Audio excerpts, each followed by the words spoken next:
All right. I guess let's begin. Shalom to everyone who's here in person. Shalom to our digital friends. Thanks for joining part one of our new Jewish Essentials mini series. Today's discussion is pretty fundamental. How do we know there is a God? Today's class, interestingly, is not really unique to Judaism. So I'll flag that as a starter. This is really, we know you don't have to be Jewish, nor do you need to be Jewish to have the obligation of belief in God. That's one of the Zayin Mitzvos B'nai Noach. That's one of the 7 laws that's universal to all of humanity. Everyone has to believe in God. Everyone. And the question is how do we know that there is a God? And so a lot of today's discussion is going to be universals. These are hopefully to most of us. I don't think we're going to come up with anything that's brilliantly new or new ideas. They're contemplations, they're inspirations, they're things to think about. And like everything, it's matters of, use your good judgment, use your wisdom. These are things to really contemplate and to think about. So I want to begin with a story that I've shared a number of times. So it might be a repeat to many of you, but it is one of the most profound lessons. It was a story that my dad taught me. It's a lesson that my dad of blessed memory taught me. And it's one of the most profound things he ever taught me ever in my life. And I'm very grateful to God that I had the opportunity to learn this lesson from my dad. And it's actually one of the last things he ever taught me. My dad passed now almost closing in on 8 years. And he taught me this lesson maybe a few months before he passed. Now, just as a little bit of background, my dad was a religious man. He was not a rabbi, but he was a very devout Jew, very proud Jew. And my dad was a brilliant scientist. He was a physicist, Columbia. He had his, PhD, and he worked for his entire career in the military. He was a civilian. He wasn't actually in the military, but he either worked directly for the Department of Defense or for defense contractors, all working for an agency of the government you may have heard of. It's called DARPA, Defense Advanced Research Projects Agency. They are the agency. They are directly answerable. They're not any of the branches of the military. They answer directly to the Department of Defense. They're the guys that are making all the top secret, new age, crazy stuff. Everything my dad did almost everything that he did was very confidential. It was all the state of the art military toys. And he was a physicist, and his job was to make sense out of the science of all of these new gadgets. So I know he worked on a whole wide range of different projects, and I think he was pretty well, from what I understand, he was pretty well known in his circles. He was a very, very, very smart scientist. What made him so unique, he was also a very devout, very religious man. And he never, ever, ever saw any contradiction in those two things. As a matter of fact, they complemented one another. I never took a day of physics in my life. I don't know anything about physics.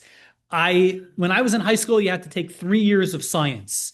And for that 3rd year, it was my junior year, they would always alternate because they had combined classes. So they would always alternate 1 year biology, 1 year physics, 1 year biology, one. So I ended up taking in my junior year AP bio. So I never took the physics. And then my senior year, I didn't need that 4th science. So it was an elective and I chose not to take it. So I didn't take physics that year. In yeshiva, you don't learn anything about physics. My undergrad, when I was in college, I'm a psych major, which I'm proud to admit is a soft science. They like to pretend that it's a hard science, but it isn't. So I didn't have to take anything in no physics in college. All my science recs were all, fulfilled with soft science, psychology types of things, and my master's in education. So I spent my whole life avoiding physics. I don't know anything about physics, and it was later on in my life, it was maybe 7 or 8 years ago, I decided I want to learn something about physics, a layman's approach to physics. And I started reading a couple of basic books, mainly like history books. That's how I approach, all topics that I know. I read like biographies of Newton. Then I read really got me started is I read a biography of Albert Einstein. It's one of the classic, great book if you're interested. It's a book by Walter Isaacson. It's a biography of Einstein, and it's fantastic. You don't need to know anything about science. You have to, you can't read a bio of Einstein without, bumping into a little bit of physics, but it's written for the layman. And I was reading this biography of Einstein and just, and in general, whenever in my family, anyone, if you had any kind of science question, you always call up my dad and say, Abba, how do you explain this? How do you explain that? And he was very wise and he had a lot of experience and a lot of knowledge and he had a good way of explaining things, on a layman's level. So he'd give you the answer. And I remember one day, I remember exactly where I was. It was right before Sukkot, because I remember I was building my sukkah when I had this conversation with my dad. It was just a remarkable moment and such an inspiring moment in my life. It was a profound lesson that he taught me. It changed my life, and I hope it will change yours as well. I asked my dad, I had been studying Einstein. Now, a little bit of background. If you recall, just a little bit of history and a little bit of science all in one. One apocryphal day, Isaac Newton is sitting under a tree and an apple hits him in the head. That probably never really happened, but what did happen is Newton developed Newtonian physics, right? His whatever the 3 or 4 principles of physics, and that really was and is the basis of modern physics, certainly for modern engineering, from that point forward. And he developed his theory of gravitation, his theory of gravity, and he had all sorts of formulas and calculations, which he used to measure and calculate gravity, mass attracting mass. And that was all fine and well until 1915, when a guy named Einstein came up with a completely new theory.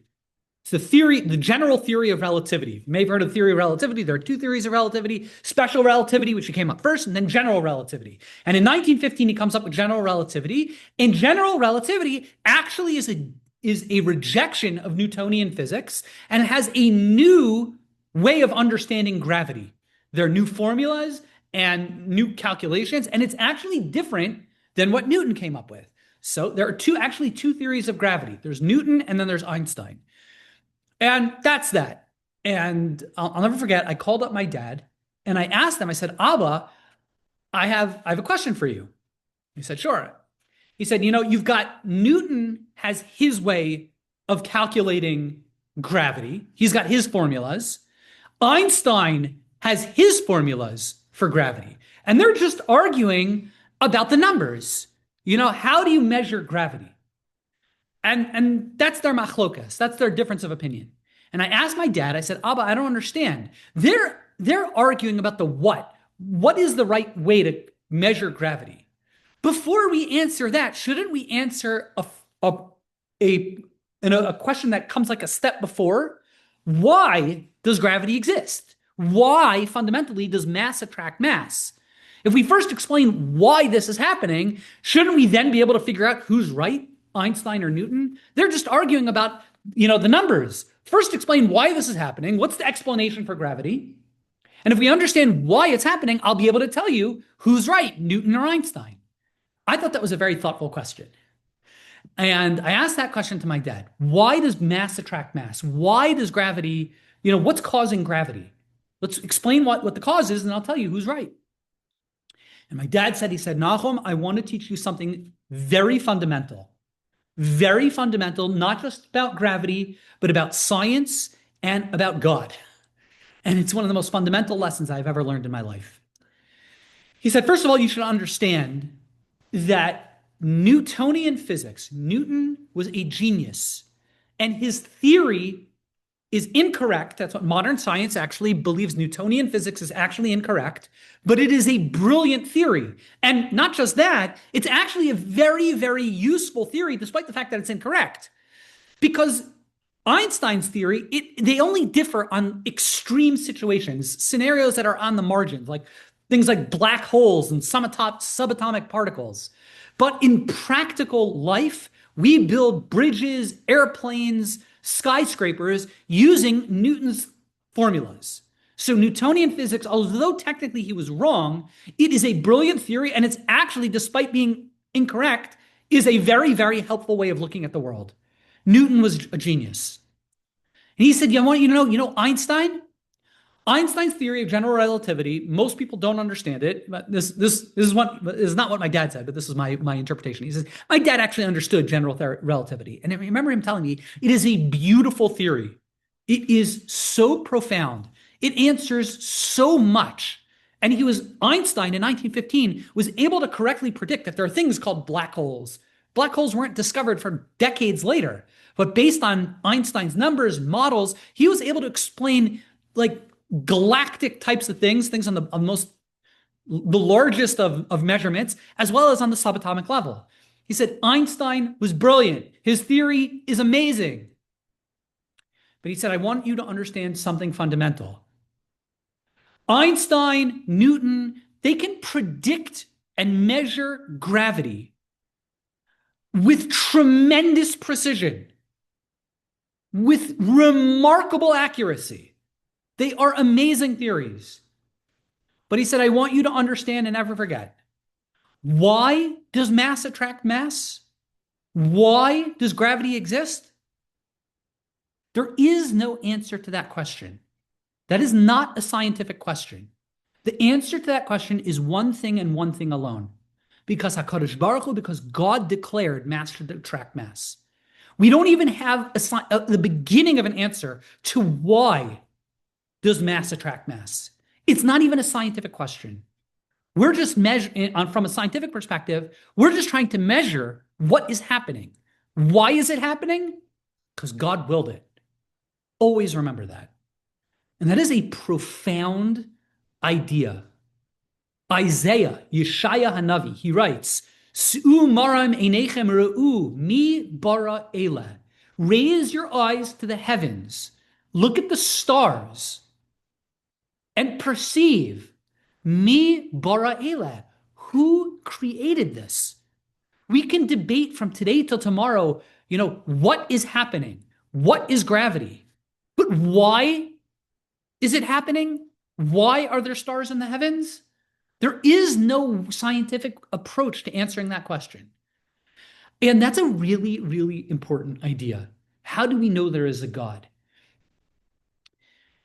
For forever, throughout most of human history, and it's really an unfortunate thing, is for most of human history, we were fairly ignorant when it came to nature, when it came to science, when it came to natural phenomena around us. And mankind, for most of human history, had to ascribe things that they couldn't explain by saying it's an act of God. So let's take for an example. It used to be that when mankind saw lightning, hit a house and burn the house down or burn a city down, which was a very common thing. It happened all the time. Lightning storms burned down cities regularly. And, what did man have? There was no way of explaining what's happening. What is lightning? So mankind described it as an act of God's wrath, God's anger. He's upset at you. He's angry at mankind. And he sends his lightning as a way of punishing man. And then along came some guy named Franklin, and one day was flying his kite and was able to determine that, not so fast. Lightning is actually just electricity. That's all it is. And scientists, beginning with Franklin and moving onward, were able to measure, predict, calculate lightning. It has to do with differentials of charges, positive charges, negative charges. When you have clouds moving in the atmosphere, it creates a differential in charge. When that charge, even though the atmosphere normally is not a good conductor of electricity, but when that differential of charge is great enough, it'll actually turn the atmosphere into a conductor. Boom, you have lightning. And not only that, Franklin was able to figure, now that we understand that lightning is just electricity, we can actually safely maneuver lightning from burning down buildings. Franklin actually became a popular man. Why? Because he invented the lightning rod. Lightning rod is just a piece of metal that basically will harness the lightning and safely ground it and not burn down cities. And Franklin became a hero. And people said, we no longer need to explain lightning by saying it's an act of God, because we could say it's science. It's electricity, differentials and charges. And a lot of people still to today use science as a way of moving away from God, because I no longer need God to explain what's happening. I can just say, it's just science. I can explain it based on calculations and formulas and data. And I no longer need to just say, lightning is an act of God. We no longer need to say, gravity is an act of God. We have formulas, we have measurements. And my dad was teaching me such an important lesson. One of the ways that you can actually see God, and this is what Isaiah was teaching us, raise your eyes, look at science, appreciate science, understand it's brilliant, it's beautiful, it's magnificent. And ask yourself, where in the world did this come from? Science isn't an exit away from God, it's actually an entry towards God. Because the more we understand science and the profundity and the depth and the beauty of the Bria, of the creation around us, we need to ask ourselves, well, where did this come from? Who made mass attract mass? And that is what Isaiah is telling us, and that is one of the most primary ways when we want to know, how do we know there is a God? The answer is look at the world around us. Look at the profundity. Look at the beauty. Look at the harmony of the universe around us. As a rule, without exception, anywhere in life that you see organization, systems, when you see things that have detail and nuance, that things that are organized, there always is an organizer. Anytime that you see any type of system, there's always been an organizer behind it. You look at, a building, and you want to know, where did this building come from? And I tell you, random. It was chaos. Just by, a wind came along and blew that glass and put it in a formation. It's a funny rock formation. We intuitively know that that's absurd. Why? Because there's too much design, intelligent design in the building. And I know, statistically, is it a possibility? Of course it's a possibility. But our intuition, our judgment tells us, but that's not what happened. Because our brains, our seichel, our intellect, our judgment tells us something that's designed had a designer. You look at anything that has organization. If I were to tell you, hey, amazing thing happened. I flipped a coin 1 billion times. And I wrote, for every heads, I put a 0. And for every tails, I put a 1. And I have a series of billions of zeros and ones. And if you actually look at that series of zeros and ones, it's actually, the binary code for Mac's new operating system, right? You would say that's impossible. Because binary codes are brilliant pieces of organization. And when you flip coins randomly, you're not going to get any kind of intelligent design. You look at anything, you look at choreography, you look at a dance in a ballet. You don't just have a bunch of people dancing on a stage. Someone wrote the script. And that is, starting point number one, or the most one fundamental ideas is we look at the universe around us, and when we see consistency, you see organization, you see science, that science works so beautifully. Science is not, a pull away from God. It's evidence. Well, where did science come from? How come the world is so organized and so beautiful and so profound? It must be that there is a Borei Olam, that there's a creator of the heavens and the earth. One of my favorite stories that I'd love to share, I find it so inspiring, takes place in the early 1950s.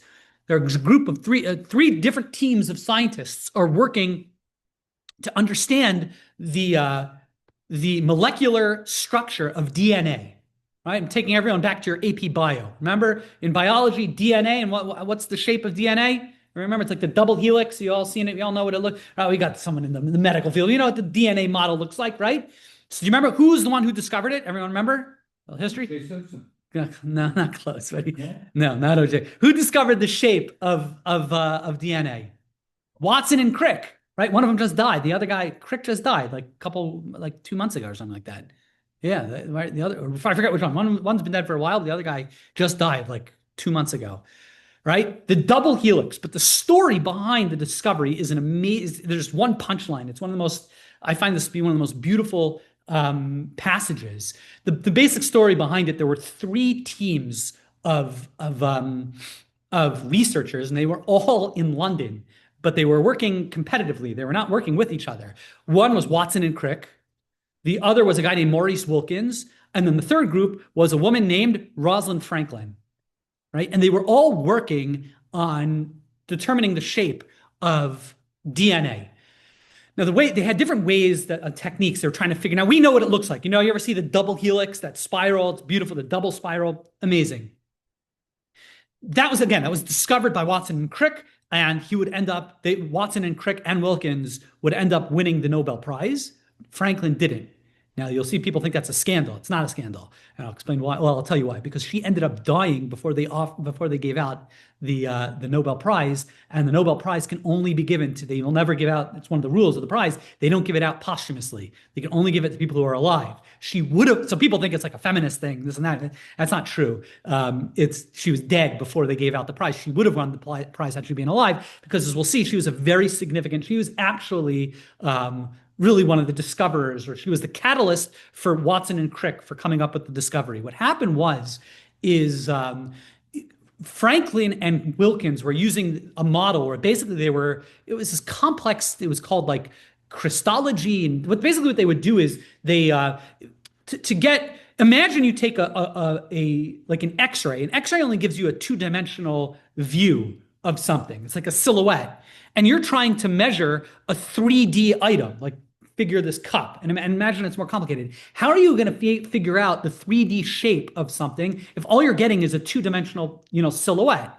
So it was this painstaking, laborious process where she would string out DNA, and you're obviously talking about on these these tiny, infinitesimally small levels, and take these X-rays, and then take a picture of an X-ray, move it like just ever so slightly, take another X-ray, move it a little bit slightly, take another picture, and they would make this composite image to try to stitch together what DNA was working like. Now, that was what Wilkins was doing. That's what Rosalind Franklin, that was her technique. Watson and Crick had a totally different technique. What they were doing is they had ideas of what the chemicals that were in DNA, what they were made up of. And if you know your chemistry, which I did take, and I hated chemistry, I don't know anybody, right? There are bonds and angles and atoms, and it's almost like there are rules of what molecules can connect and bond and how they bond to other molecules. So they had a basic idea of what some of the molecules that were in DNA. They had guesses, maybe there are other things as well. And they actually took pieces of metal, cut them to represent the molecular shape of some of these submolecular components of DNA. And they like a game of Lego, they would just like build it together to see what would work. And they kept on trying this for months, if not years, trying to connect these physical representations of DNA to try to put it together. And they never were able to put together any kind of stable model. Meanwhile, Franklin, a couple miles away, she's doing this X-ray Christology approach. And one day, this is what actually the story is. What's fascinating is that Wilkins and Franklin were actually working in the same college. They were competing with one another. They were not working as a team. And Wilkins, one day, was in the shared laboratory, bumped into some of the X-rays of Franklin without Franklin's permission. And he was inspired. He said, whoa, those pictures were actually really interesting. And he called Watson and Crick, who were at the college on the other side of town, and said, hey, you should really take a look at these pictures. They're really inspiring. And Watson and Crick came over, saw the pictures, and it gave them like a flash of inspiration. Now those pictures didn't solve the shape of DNA, but it did serve as an inspiration for Watson and Crick. And they realized that based on that model, they had some theories that maybe it's deoxyribose nucleic acids, and maybe the nucleic acids, instead of facing outwards or facing inwards, it gave them a certain inspiration of how to model a new idea for their little game of Lego. And now, just fast forward for a second, what really ended up, if you really think about it, Wilkins stole the idea from Franklin. But that's not really true. It's somewhat true. That's what people will tell you, but it's not really true, because it was a shared laboratory, and she was a very, very difficult person to work with. And there was a tremendously dysfunctional relationship. And Wilkins would always say, like, it was a shared laboratory, and had this been a normal environment, this would have been a totally normal thing to do. But Franklin was a difficult person. But that's for a different time. In any event, Watson and Crick were inspired by that picture. And it was like over the weekend, they went back to their little Lego board and they started building DNA together. And they just started based on this new idea of the acids to be facing inward. They started putting it together, and slowly but surely, as they put all these pieces together, you know what emerged? The double helix that you've seen a million times. And they realized that they were onto something. But how did they know? How did they know that this was the right answer? Huh? What's that? How do you know that that was it? Listen to what um, he first called in Wilkins to take a look at it. Listen to what Wilkins said. Wilkins, and this is from a book by Siddhartha Mukherjee. He tells the story of what happened. Maurice Wilkins came to take a look at the model the next morning. He needed but a minute's look to like it. The model was standing high on a lab table. Wilkins later recalled, it had a life of its own, rather like looking at a baby that had just been born. The model seemed to speak for itself, saying, I don't care what you think. I know I am right. The model told him, they just knew this had to be right. And then listen, I want to tell this next one. When Franklin saw the model later that fall, they've invited Franklin in. And she too was quickly convinced. Franklin needed no further convincing. Her steel-trap mind knew a beautiful solution when it saw one. And this is what they wrote. The positioning of the backbone on the outside and the uniqueness of the AT and GC pairs was a fact that she saw no reason to argue with. Listen to this. This is my favorite sentence in like all of science. The structure, as Watson described it, was too pretty not to be true. It was too pretty not to be true. We intuitively, we've been studying science for so long, we know science has a beauty to it. It's gorgeous. And when you see a DNA model, that double helix, there's something, again, we're used to it, but imagine putting that together for the first time. And you see this brilliantly beautiful double helix, perfectly symmetrical. It's like a piece of artwork. It's interesting. You know it's right.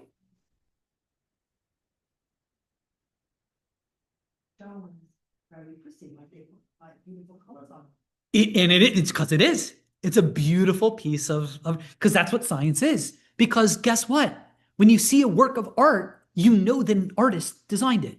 And that is one of the telltale signs of science is that there's a beauty to it. So if you want to know where does our belief, my belief, and I think for all of us, where should our belief in God come from? The answer is look at the beautiful world around us and recognize you see a painting, you know it didn't just spill like a bunch of pieces, bunch of ink just spilled on a canvas. We know that that's not true. We know when we see something beautiful, we know that someone painted it. And that's how we know that there's a God.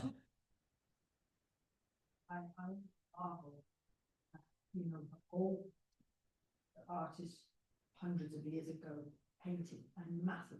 And you say, oh, wow, what talent, but it seems to be beyond talent. Inspiration, it's amazing. Yeah, I have something I've always wished I had is a little bit more of an appreciation for art. And like I've gone to like art galleries. I'm like, this is amazing. I don't like fully appreciate it, but I know there's a tremendous amount of wisdom behind it. It's something that's not it's not random. It's something beyond. It's certainly right. You're even pointing it out. It's not even mechanical. By the way, like Chat GPT, it's like a little bit missing. Like some of the pictures are good, but they're not great because there's no soul in it. I don't know. Who knows? Maybe in next year they'll be amazing. But it's true, and I think that's like such a basic fundamental idea to dwell on. But it actually goes one step farther. Chovos Halvavos, classic book on Jewish philosophy and ethics, writing in probably the 13th century, he goes back to that verse, raise your eyes to the heavens and perceive where did this all come from. It's not just like a good idea. If you want to know, if someone's if you're trying to win an argument, how do you know there's a God or not? So look at the heavens, look at DNA, right? It's more than that. He actually says it's a religious imperative that each and every one of us, we should be inspired by the beauty of the world around us. Be inspired by nature, be inspired by science. I've always said, like, I love going to like the national parks and seeing, nature. I view it as a quasi-religious experience. Like you see a gorgeous sunrise. It's not just, wow, that's beautiful. It's like me, bara Ela, but where did this come from? You go to the Grand Canyon and it's just overwhelmingly inspiring. there's no, you cannot but help to recognize God created this. And he actually says we should seek out that inspiration to reaffirm our belief in God. Go see whatever it is, if it's science, if it's a paint, whatever it is that inspires you to recognize, well, where did this come from? Go see God in it. I just want to maybe shift, and we'll end in a few minutes. Maybe just shift to a different question, almost the opposite. And I think it's a very important idea. This is an idea that Rabbi Elchanan Wasserman, who was a brilliant thinker, he was killed by the Nazis. He was a remarkable, he was a student of the great Chafetz Chaim, and I mean his works are studied in every yeshiva till today. He was a remarkable rabbi, lived in Lithuania. Again, he was killed in 1944 by the Nazis. He asks the following question. He asks it one way. I'm gonna update it using the rabbi method. One of the greatest thinkers in the history of the United States of America, one of the smartest people, was Thomas Jefferson. Thomas Jefferson. And my favorite quote comes from at a 1962 dinner for 49 Nobel Prize winning laureates. President John F. Kennedy quipped the following. He said the following thing. He says, you got all these 49 Nobel Prize winners sitting at a breakfast in the White House. He said the following. He said that this event was the most extraordinary collection of talent, of human knowledge that has ever gathered at the White House, with the possible exception of when Thomas Jefferson dined alone. I love that. Like Thomas Jefferson eating breakfast alone kind of outweighs 49 Nobel Prize winners. He was a brilliant man. A brilliant man. Absolutely, his brilliance is staggering. What he came up with, like if you read the history, Thomas Jefferson was actually a genius of the highest order. Yet, Thomas Jefferson was a deist at best and was always accused of being, an agnostic, if not an outright atheist. And the answer probably is there were different periods of his life. Probably at points of his life, he was definitely an agnostic, and he probably was an atheist at different points in his life. Rabbi Wasserman asks the following question, and it's a fundamental question. My little son Benny just became bar mitzvah this last summer. And you're a bar mitzvah, you're now obligated and demanded of and required to perform all the mitzvahs in the Torah. Mitzvah number 1 that the Rambam writes, the number 1 mitzvah in the Torah is Anochi Hashem Elokecha asher tzeiseichem eretz Yisrael, to believe in the Lord, that there is a creator of the heavens and the earth, to believe that God created the universe. Benny, the day he became bar mitzvah, is obligated to believe in God. Asks Rabbi Wasserman, he says, I don't get it. You have brilliant thinkers, Thomas Jefferson. He struggles with belief in God. It's not fair, or how do we expect a 13-year-old, Benny, I think he's a smart kid, right? And I'm unbiased, right? He's a brilliant kid, right? He's not Thomas Jefferson, at least not yet. How do we expect Benny, we demand of Benny to believe in God when brilliant people aren't so sure? Stephen Hawking's not so sure. Other people not so sure. How do we explain that? How can we expect people to believe in God if very, very smart people don't believe in God? It's a very thoughtful question. I think it's a very thoughtful question. He says one of the most the following answer that he gives is so important, not just for our understanding of God, but really to understand human nature. It's one of the most powerful ideas in understanding all of human nature. And I've always found there are some people that get the following idea, and some people just don't get it. So let's be part of the group of people that do get it. He uses the following example. There is a law in the Torah that says if you're a judge weighing in on a court case, and so you're a judge, one of the litigants says, hey, Mr. Judge, here's $10. I love you so much. Can that judge now weigh in on that case? No. Why not? He's biased, right? He's biased. He's not, and that is the halal. That's true in probably any legitimate court case, court system, any civil law system. That's the law, and it's true in the Torah as well. Now the Torah tells us that it's prohibited. Now let me ask you. Let's say you give him the judge $1,000. Is he disqualified? Yes. Let's say you give him $10. Is he disqualified? What about $1? How much disqualifies a judge? 1 cent. That is actually the halacha. It's in Judaism. There's something called the shava pruta, which means it's the lowest denomination of money. It's probably about a nickel. And the truth is even less than that. It's prohibited. It's called chatzi shir. Any amount prohibits you. You are now disqualified from being a judge. Your judgment is biased. And the truth of the matter is, the Torah tells us you cannot judge this case. Ki hashochad ye'aver einei chachamim v'yisalef divrei tzadikim, because bribery, ki hashochad ye'aver einei chachamim, it blinds the eyes of the wise, v'yisalef divrei tzadikim, and it distorts the speech of the pious. The Torah tells us exactly what everyone said. It biases your judgment. Now, let me ask you the following question. So we said 1 cent, 1 nickel disqualifies you from being the judge, right?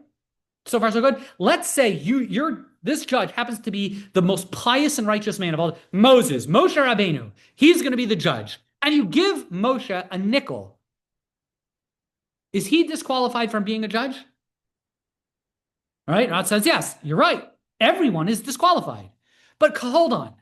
You mean to tell me that 5 cents is going to skew the judgment of the smartest and most pious and most righteous person of all time?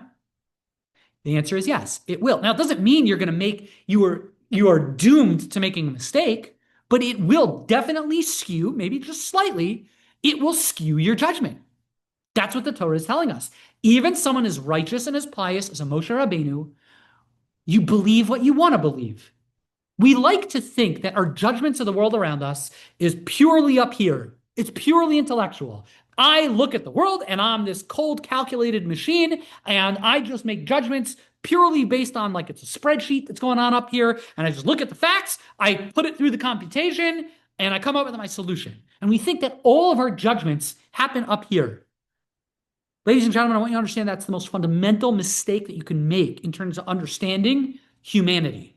You talk about biases, understand that every single judgment, big and small, that you will ever make in your life, that judgment, yes, it goes up, goes through here, but through here. Your heart, your wants, your desires, your passions, your cravings, your rages, your jealousies, your temptations, all directly impact and distort and bias and influence the judgments that you make up here, because we are all human. That's how God created us. We like to think that no, I just filter everything out in this computer up here, in this spreadsheet, in this computer program. That's the biggest mistake you can possibly make in understanding human judgment. Judgment is a human endeavor.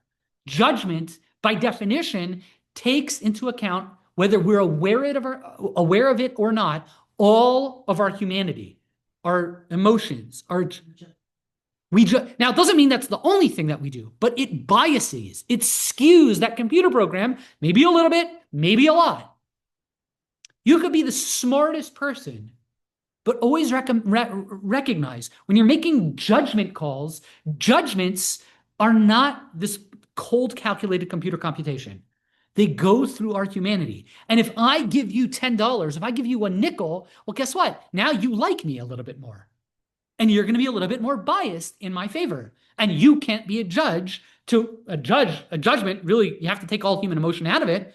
You shouldn't like one of the litigants more than the other. I give you 1 nickel because you now like me a little bit more than you should.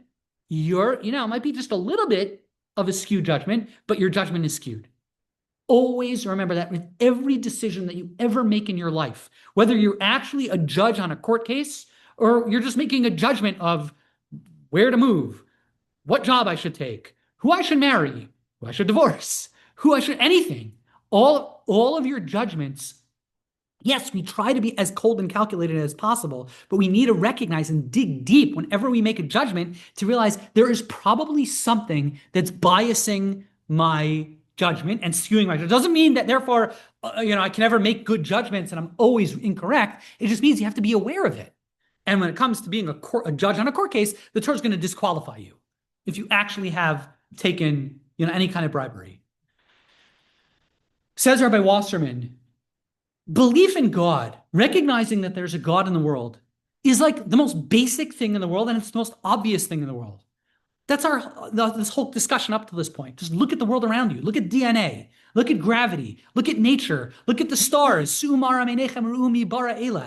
the universe. It's such an obvious answer that there is a Borei Olam, that there's a creator. The question isn't, well, wait a minute, how come Thomas Jefferson missed that? The answer is because Thomas Jefferson doesn't come up with his definition or his belief in God solely based on the world that he sees in his brains. It also comes from his heart. Isn't it interesting? You want to know one thing about Thomas Jefferson? You want to know something interesting about Thomas Jefferson? Thomas Jefferson was one of the most indulgent people to ever live in the United States. He indulged in every possible pleasure. Every possible pleasure. He was a wildly indulgent man. He couldn't say no to things, to everything, every pleasure under the sun, moral or immoral. He was not a particularly pious man. And guess what? If you're living an immoral lifestyle and he wasn't an evil man, but was he sleeping around with people he shouldn't have been? Yes. Was he overly indulgent in alcohol? Yes. Did he want, the nicest and fanciest of houses? Yes. He was always buying things. He was an overly indulgent person. Guess what? When you're an overly indulgent person, you don't like really believing in God, because guess what? If you believe in God, then there's probably going to be certain restrictions on what you can and cannot do. So he's got this huge bias. Does Thomas Jefferson want to believe in God? No, he doesn't want to. So guess what? That's going to distort his judgment call. And it's not a question. How could someone as brilliant as Thomas Jefferson not believe in God? The answer is very simple. He doesn't want to believe in God. Because if he believes in God, it's going to have to change. His lifestyles are going to have to change. Maybe deep down on a subconscious. Yeah, possibly. This idea of biases is one of the most powerful definers of humankind. I'll just end with one last, example. I came up with the following example years ago. It was just just the way I came out with the following example, I knew it was going to be true, even though before I even weighed in on it. Remember the whole story of Brett Kavanaugh? He's a Supreme Court justice, and there were allegations. There was a he said, she said about some misconduct with I don't know who it was. So it was someone. I don't know if it was quite rape, but some real allegation, right? Do you remember the story? The bottom line is, after all the dust settled, all it boiled down to was a he said, she said, right? That's really what it was. It was a he said, she said. Now, who's right and who's wrong? There's no data to go with. You don't have data other than him and her. So if you were to try to make a guess of, let me get the data. It was just amazing. If you want to get the data on who do you believe? Him, her, neither, right? So the data basically went, something like this. I actually have the data over here. I don't remember the exact numbers, but you could see it over here. It basically went, a third believed him, a third believed her, and a third said, we don't know, right? That actually makes sense, right? That's what you would expect. It's he said, she said. I have no idea. Him, her, neither, or neither, both, something like that. The statistical data they did, it was the Pew, it was a Marist poll. They did a survey. Who do you believe? Okay, perfect. Isn't it interesting? If you break down the data by Republicans and Democrats, well, what do you find? It was something like, here it is. Democrats, only 3% thought that he told the truth. Republicans, 71% thought that he told the truth, right? Who do you think, right? She mostly lying, right? Was he mostly lying? Republicans, 54%. I'm sorry, the Democrats, 54% say we think he was lying, right? Democrats. Republicans, 5%. Isn't it interesting? Depending on your political affiliation, right? You're going to think the man was telling the truth or he was a liar, right? By the way, I just picked this. Pick any non-political scandal. Any non-political scandal involving a politician. I'll give you an example. I remember this came up. Remember the Hillary Clinton email scandal, where she was sending emails on that thing, right? She sent emails on an improper thing, right? Now, I don't know. Obviously, that was wrong. I remember, and this is not a political statement. None of this is anything to do with politics. This is an observation in human nature. I was so curious. It was wrong, but I remember that as that came out. How wrong was that? Was that like you were doing 75 and a 55 and you're going to get a ticket and it's a $250 fine and 2 points on your license?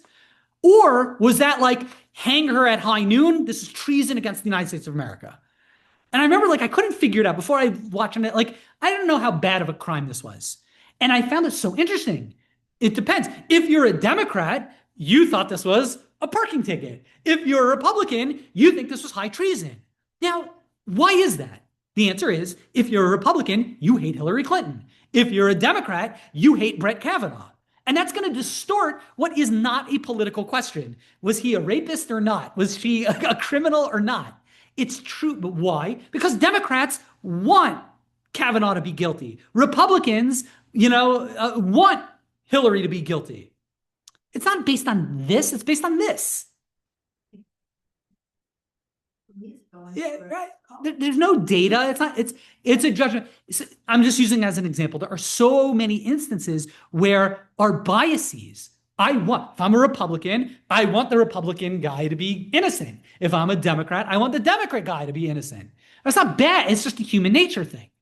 Realize we see the world through the eyes of biases, how we want to see the world. You want to know why people don't see God in the world? Recognize people don't want to see God, because if you see God, there's so many more layers. Well, if there is a God in the world, there's probably a right way and a wrong. God probably has, some kind of plan in store for humanity. He might have expectations out of you, out of me, out of mankind. There might be right ways and wrong ways to live our lives, and my life might not be in accordance to how God wants it. Choose to believe in God, then the moment that you do that, and surely then you believe that he's watching over you always, so then you have to think about what you do and how you behave. So therefore, going back to Thomas Jefferson, he chose not to because Bingo. He didn't want to think that he was watching over 100%. Just you mentioned that he punctured those days. Yeah. So days believe that there was a creator. There was a creator, but Right. The creator does not impose morality.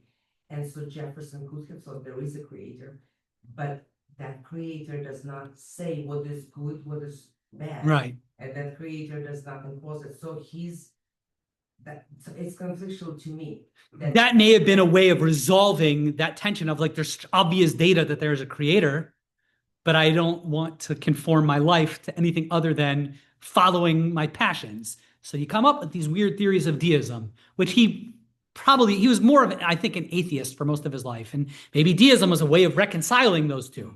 But I think what you're alluding to, which is going to be the next few classes, because I've gone over, I apologize, is okay. So we believe in that there's a creator of the heavens and the earth. And by the way, what percent of the United States believes that there's a God in terms of like a creator of the heavens and the earth? It's very high.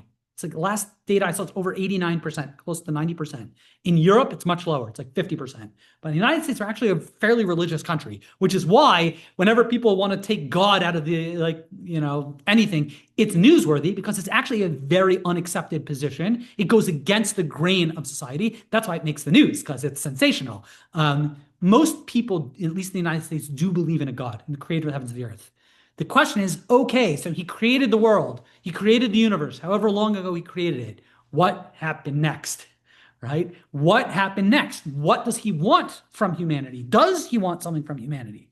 That, by definition, is what religion is all about, or one of the big things of religion. And as we move forward, next week's class will be like, okay, fine, Rabbi, I believe that there's a God.